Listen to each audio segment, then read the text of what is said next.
Kellyanne Conway, Fox News contributor, former senior counselor to President Trump, and Jason Miller, former Trump campaign senior advisor. Kellyanne, again, according to this Axios report, Newsom's rivals are plotting to take him out. They probably leaked us to Axios about how unpopular his left-leaning views are. Do you put much stock into that this far out? No, I think the Democratic Party right now is a sideshow. They're a laughingstock. They're so busy talking about 2028, Laura. They've not examined how they got cooked in 2024. It wasn't a squeaker. President Trump won all 7 swing states. He won the popular vote. This had not been done by a Republican in quite a number of years. But I think it's because, but we can't lose focus. My message to the Republicans would be, don't allow the Democrats to seduce you into thinking just by running against them and their never-ending clown show, we can win the midterms, or wait to be rescued by President Trump.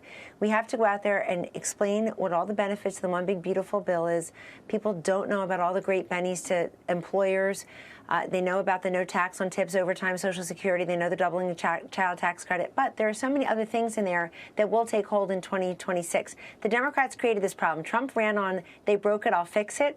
And remember, Kamala was the chief architect of what was broken, Laura. She was there while the border was open and porous. She was there when they were spending money we don't have and things we don't need. She was there with the DEI, ESG, BLM nonsense. She was there when we ceded energy independence and dominance to other parts of the world, including Vladimir Putin. She was there with Ukraine. She was there with the Middle East. So she owns so much of this. And the thing about Kamala is she had 4 years in the number 2 spot. So it's not about poll numbers. It's about performance. And she's very underwhelming. I think she's already a punchline for 2028. So let her keep talking.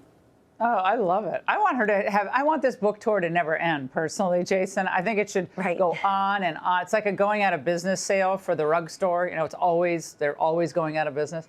We need to have this continue. Lost our lease, going out of business.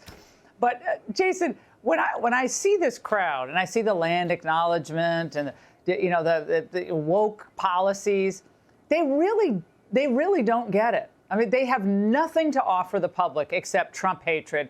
And to Kellyanne's point, Republicans can't just say, oh, they're left wing. Republicans actually have to talk about this economy and probably do some other good stuff, too, if they can.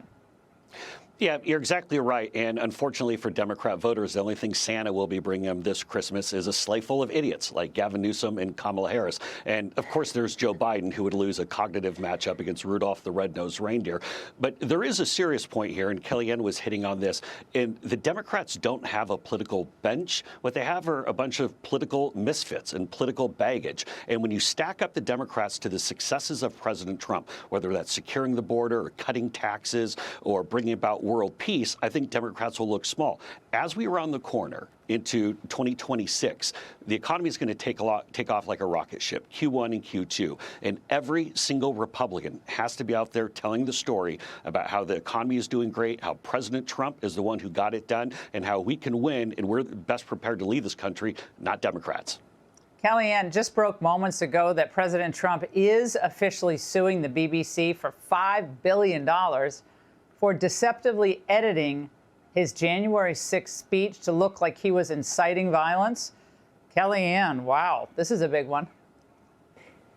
It's a big one, but he's got a pretty good track record so far, Laura, doesn't he? YouTube paid him $21 million for censoring and shadow banning and silencing a sitting president. That went to the Trust for the National Mall. I guess we're going to celebrate America's birthday soon. He got the money out of CBS for 60 Minutes. Look, he got the money out of George Stephanopoulos for wrongly calling him something he's not. So he's got a pretty good track record in calling out the mainstream media, not for giving you the facts and the figures, the news, or even their opinions, but for slandering him. And to take a publicly available clip or speech and deceptively edit that in a way to cast aspersions on the president and his attention, especially on a day like that, it's so foolish. It just shows you Trump derangement syndrome is stage 5. There's no cure, vaccine, or therapeutic. It makes otherwise sort of logical people do very illogical things. I think he's got a point here. And so far, these media companies are kneeling and capitulating over it. All right, Kellyanne, Jason, both of you, thank you very much. Hey, Sean Hannity here. Hey, click here to subscribe to Fox News YouTube page and catch our hottest interviews and most compelling analysis. You will not get it anywhere else.